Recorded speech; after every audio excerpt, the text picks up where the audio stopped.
If you're not cooking with fresh and dried herbs on a regular basis, this is your sign to start. Herbs like parsley, oregano, and basil don't just add flavor to dishes. Like other plant-based foods, think fruits, vegetables, and whole grains. Herbs also provide protective plant compounds called phytochemicals. And by using herbs in cooking, you can reduce the amount of sodium in recipes without sacrificing taste.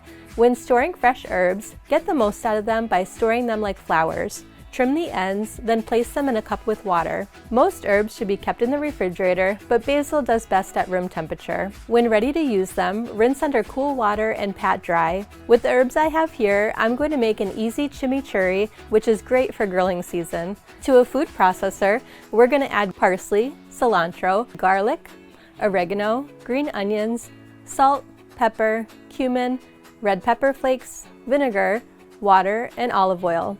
Pulse until well blended and it's ready to use.